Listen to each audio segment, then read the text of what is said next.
నమస్కారం, D1 న్యూస్కి స్వాగతం. ముందుగా ముఖ్యాంశాలు.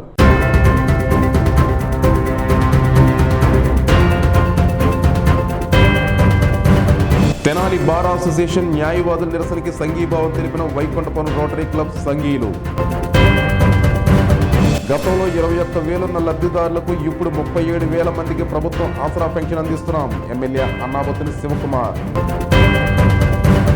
రోజు రోజుకు పెరుగుతున్న కరోనా కేసులు, అప్రమత్తమవుతున్న వైద్య ఆరోగ్య శాఖ సిబ్బంది.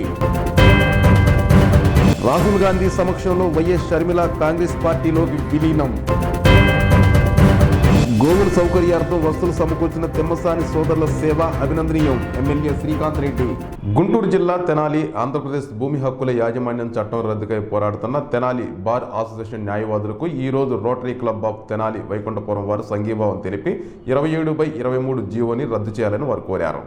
ఈ క్రమంలో ఆంధ్రప్రదేశ్ రాష్ట్ర ప్రభుత్వం భూమి హక్కు యాజమాన్య చట్టంపై తీసుకువచ్చిన జీవో నెంబర్ 512ను అత్యంత ప్రమాదకరమైందని, ఈ చట్టాన్ని కోర్టు పరిధి నుండి రెవెన్యూ పరిధిలోకి తీసుకెళ్లే యాజమాన్యానికి హక్కు లేకుండా వారికి ఇష్టమైన వారికి దారదత్తం చేస్తూ తీసుకొచ్చిన జీవోను రద్దు చేయాలని, ఈ జీవో ప్రకారం యజమానికి భూమిపై హక్కు లేకుండా రెవెన్యూ అధికారి ఇష్ట ప్రకారం వారసత్వం ఇవ్వటాన్ని నిరసిస్తూ సంఘీభావం తెలియజేశారు. ఈ కార్యక్రమంలో క్లబ్ అధ్యక్షులు పావులూరి రాంబాబు, కార్యదర్శి నల్లారి వెంకటేశ్వరరావు, కోశాధికారి కోగంటి జగదీశ్వరమ్మ, అసిస్టెంట్ గవర్నర్ కన్నెగంటి మురళి, ఈదర వెంకట పూర్ణచంద్, గుత్త వెంకటరత్నం, గుమ్మడి ప్రసాద్, ఈదర శ్రీనివాసరావు, దేవయజ్ఞం, మురళీకృష్ణ, మల్లాది అర్జున్, కాకుమాను ఉపేంద్ర, జాన్ కిడ్స్, ఆలపాటి కిరణ్ తదితరులు పాల్గొన్నారు.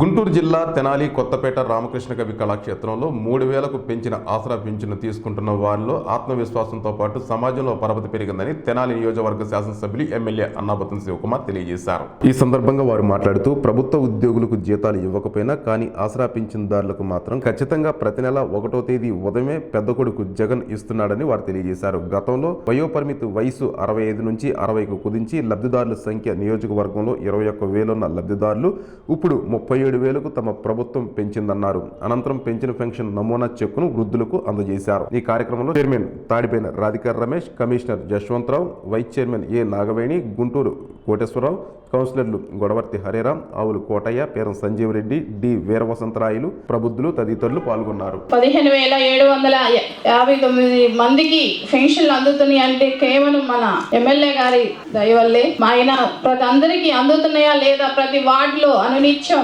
సచివాలయంకి వెళ్ళి అన్ని తెలుసుకొని ప్రతి ఒక్కరికి ఏ పథకం అయినా సరే చేయూత గాని, ఆసరా గాని, విద్యాదీగం గాని ఇలాంటి ఎన్నో తెలుసుకొని ప్రజల్లో అందరికీ అందేలాగా చూస్తారు. ఈ రాష్ట్రంలో 65 సంవత్సరాలు నిండితే గాని పెన్షన్ రాదు అనే ఉన్నదాన్ని తగ్గించి 60 సంవత్సరాలు నిండిన వ్యక్తికి పెన్షన్ ఇచ్చే కార్యక్రమాన్ని ప్రభుత్వం తీసుకొచ్చింది.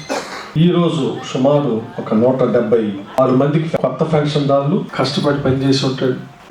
పిల్లల్ని పోషించుకోవడం కోసం కూలీ నాలి చేసి ఉంటాడు, లేదు వ్యవసాయ పనులు చేసి ఉంటారు, లేదు ఇంట్లో పని మనుషులు చేసి ఉంటారు, లేదు ఇంకేదైనా ఫ్యాక్టరీలో పనివాళ్ళుగానో చేసి ఉంటారు. ఆ కష్టంతో పిల్లల్ని చదివించుకోవటమో పిల్లల్ని పెంచటమో చేసి ఉంటారు. ఆ పిల్లలు పెరిగినాక ఎదిగినాక వాళ్ళు పెళ్లిని చేసుకొని వాడి పిల్లలతో బయటికి పోయి, లేకపోతే ఉద్యోగం అని పొరుగుల్లో పోయి, లేదు మేం బతకటమే కష్టంగా ఉంది ఈ ముసలాన్ని ఏడ చూస్తాం అనుకున్న ఇలాంటి సందర్భంలో ఈ రాష్ట్రంలో 60 సంవత్సరాలు నిండిన అవ్వాతాతకి ఎవరున్నా, ఎవరు చూసినా చూడపోయినా, ఎవరు ఉన్నా లేకపోయినా ఈ రాష్ట్ర ముఖ్యమంత్రి జగన్మోహన్ రెడ్డి గారు నేను ఉంటానని ఆర్థిక భరోసాని తీసుకొచ్చిన వ్యక్తి ఈ రాష్ట్ర ముఖ్యమంత్రి జగన్మోహన్ రెడ్డి గారు. వైఎస్ఆర్ జిల్లా ప్రొద్దుటూరు నియోజకవర్గం ఓటర్ జాబితా రిజిస్ట్రేషన్ అధికారిగా వ్యవహరిస్తున్న భూసేకరణ స్పెషల్ కలెక్టర్ ఎం రామ్మోహన్ రావును రాష్ట్ర ఎన్నికల అధికారి ముఖేష్ మీనా సస్పెండ్ చేశారు. ఈ క్రమంలో ఓటర్ల సవరణ జాబితాలో అక్రమాలపై టీడీపీ ఇన్ఛార్జ్ ప్రవీణ్ కుమార్ రెడ్డి ఎన్నికల సంఘానికి ఫిర్యాదు చేసిన క్రమంలో 35వ పోలింగ్ కేంద్రంలో మృతులు ఓట్లు 1,621%గా, వలస వెళ్లిన వారి ఓట్లు 20,032 ఉన్నట్లు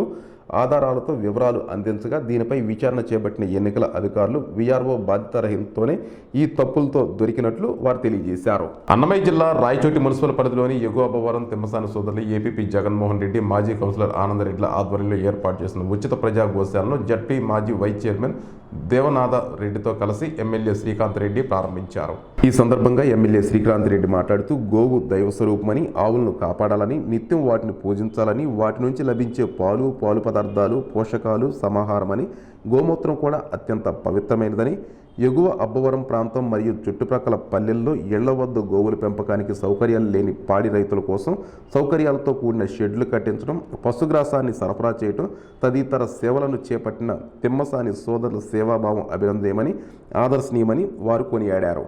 ఈ కార్యక్రమంలో పశుసంవర్ధక శాఖ డీడీ గుణశేఖర్ పిళ్ళై, ఏడీ శివారెడ్డి, కౌన్సిలర్ చంద్రశేఖర్, వెంకట్రామరెడ్డి, పొదలపల్లి గోపాలరెడ్డి, నాగన్న, సహదేవ్ తదితరులు పాల్గొన్నారు. చిత్తూరు జిల్లా తిరుపతిలో పెరుగుతున్న కరోనా కేసులు ఆందోళన కలిగిస్తున్నాయి. తిరుపతి రుయా ఆసుపత్రిలో కరోనా కేసుల సంఖ్య 20కి చేరుకుంది. గత వారం రోజులుగా పెరుగుతున్న కరోనా కేసులతో వైద్య ఆరోగ్య శాఖ సిబ్బంది అప్రమత్తమైంది. ఈ క్రమంలో రియాలో నిర్వహించిన ర్యాపిడ్ పరీక్షల్లో 16 మందికి కరోనా పాజిటివ్ రాగా ఐసోలేషన్ వార్డులో 20 మందికి కరోనా చికిత్స పొందుతున్నట్లు రియా వర్గాలు స్పష్టం చేశాయి. ర్యాపిడ్ పరీక్షల్లో కరోనా పాజిటివ్ వచ్చిన వారిని అనుమానితులుగానే వైద్యులు గుర్తించాలన్నారు. అలాగే RT-PCR పరీక్ష నిర్వహించారు. మరోవైపు పెనుమూరుకు చెందిన వృద్ధురాలు చికిత్స పొందుతూ కరోనాతో మృతి చెందినట్లు వారు తెలియజేశారు. మెడికల్ విభాగంలోని ప్రత్యేక వార్డులో కరోనా బాధితులకు చికిత్స అందిస్తున్న రుయా వైద్యులు అనుమానిత లక్షణాలున్న వారు ట్రయల్ సెంటర్లో పరీక్షలు చేయించుకొని వైద్య సహాయం పొందాలని వారు కోరుతూ ఉన్నారు.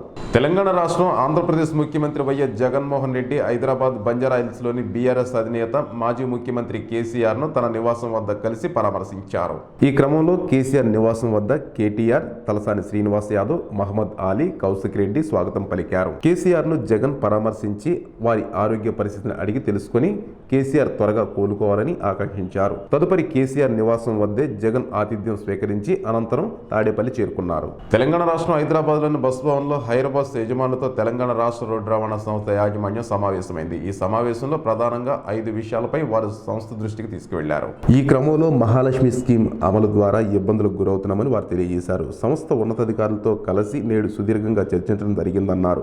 రవాణా శాఖ మంత్రి పొన్నం ప్రభాకర్ ఆదేశాల మేరకు ఒక ఉన్నత స్థాయి కమిటీ ఏర్పాటు చేయాలని నిర్ణయించడమైందని, ఆ కమిటీ అన్ని అంశాలను శాస్త్రీయ కోణంలో పరిశీలిస్తుందని, సంస్థ బస్సులు, హైర్ బస్సుల డేటాను సేకరించి ఒక నిర్ణయం తీసుకుంటుందని, దీనిపై హైర్ బస్ యాజమాన్యులు సానుకూలంగా స్పందించారని TSRTC MD VS Sajjanar IPS తెలియజేశారు. ఈ సమావేశంలో TSRTC CEO doctor Ravinder, executive డైరెక్టర్లు Munishekar, Krishnakanth, Vinod Kumar, Venkateswarlu, finance advisor Vijayapushpa, CM E Raghunandan Rao, CTM Jeevan Prasad తదితరులు పాల్గొన్నారు. న్యూఢిల్లీ వైఎస్ఆర్ తెలంగాణ పార్టీ అధినేత్రి వైఎస్ షర్మిల న్యూఢిల్లీలోని ఏఐసీసీ అధ్యక్షులు మల్లికార్జున్ ఖార్గే, సీనియర్ కాంగ్రెస్ నాయకులు రాహుల్ గాంధీ సమక్షంలో ఆమె కాంగ్రెస్ పార్టీలో విలీనమయ్యారు. ఈ క్రమంలో వైఎస్ షర్మిల మాట్లాడుతూ వైఎస్ఆర్ టీపీను కాంగ్రెస్ లో విలీనం చేశానని, వైఎస్ రాజశేఖర రెడ్డి కాంగ్రెస్ పార్టీలో గొప్ప నేతని, ఆయన ఎప్పుడూ కాంగ్రెస్ పార్టీ కోసం అహర్నిశలు శ్రమించారని, కాంగ్రెస్ పార్టీ దేశంలోనే అతిపెద్ద సెక్యులర్ పార్టీ, అన్ని వర్గాలను కలుపుకుంటూ అందరినీ కలుపుతూ పనిచేస్తుందని, ఒక క్రిస్టియన్ గా మణిపూర్ లో చర్చిలు కూల్చివేత నన్ను తీవ్రంగా బాధించిందని, సెక్యులర్ పార్టీ అధికారంలో లేకపోతే ఏం జరుగుతుంది అనడానికి ఇదొక నిదర్శనమని, భారత్ జోడో యాత్ర రాహుల్ గాంధీపై నమ్మకాన్ని నాతో పాటు ప్రజలందరిలో పెంచిందని, కేసీఆర్ వ్యతిరేక ఓటు చీలకూడదు అన్న ఉద్దేశంతో కాంగ్రెస్ కు మద్దతు ప్రకటించి పోటీ చేయాలన్నదే రాహుల్ గాంధీని ప్రధానిగా చూడాలన్నది నా తండ్రి ఆశయం అని షర్మిల తెలియజేశారు. ఢిల్లీ మద్యం కుంభకోణం కేసులో ఆరోపణలు ఎదుర్కొంటున్న ఢిల్లీ ముఖ్యమంత్రి అరవింద్ కేజ్రీవాల్ ఎన్ఫోర్స్మెంట్ డైరెక్టర్ అధికారులు నేడు అరెస్ట్ చేయవచ్చని ఆప్ ఆరోపించింది. కేజ్రీవాల్ నివాసంలో ఈడీ సోదాలు జరుపుతూనే సమాచారం తమకు అందిందని ఆప్ నేతలు తెలియజేశారు. ఈ క్రమంలో కేజ్రీవాల్ అరెస్టుకు కుట్రలు జరుగుతున్నాయని, 2 వారాల్లో 3 సార్లు సామాన్లు ఇచ్చారంటూ ఆప్ నేతలు పేర్కొన్నారు. అంతకుముందు మద్యం కుంభకోణం కేసులో కేజ్రీవాల్ ఈడీ విచారణకు 3వసారి గైర్హాజరయ్యారు. కేజ్రీవాల్ ఈడీ సామాన్లను దాటవేసే బదులు ఇండియా కూటమి నాయకులు అవినీతిలో పాఠాలు నేర్చుకోవాలని వారు పేర్కొన్నారు. 2021-22 ఏడాదిలో ఢిల్లీ ప్రభుత్వం తీసుకొచ్చిన ఎక్సైజ్ పాలసీపై అక్రమాలు జరిగాయని ఆరోపణలు సిబిఐ, ఈడీ దర్యాప్తు చేస్తున్నారు. ఈ పాలసీని కొంతమంది మద్యం డీలర్లకు ప్రయోజనం చేకూర్చినట్లు ఆరోపణలు వచ్చాయి. ఈ కేసుకు సంబంధించి గతేడాది ఏప్రిల్లో కేజ్రీవాల్ను సిబిఐ 9 గంటల పాటు ప్రశ్నించిందని, మాజీ ఉప ముఖ్యమంత్రి మనీష్ సిసోదియాను 2023 ఫిబ్రవరిలో సిబిఐ అరెస్ట్ చేసిందని వాళ్ళు పేర్కొన్నారు. ఈ వార్తలు ఇంతటితో సమాప్తం. నమస్కారం. చూస్తూనే ఉండండి మీ D1 న్యూస్. నిరంతర వార్తా స్రవంతి కోసం మా D1 న్యూస్ ఛానల్ని సబ్స్క్రైబ్ చేసుకోండి. Please like, share, subscribe D1 news channel.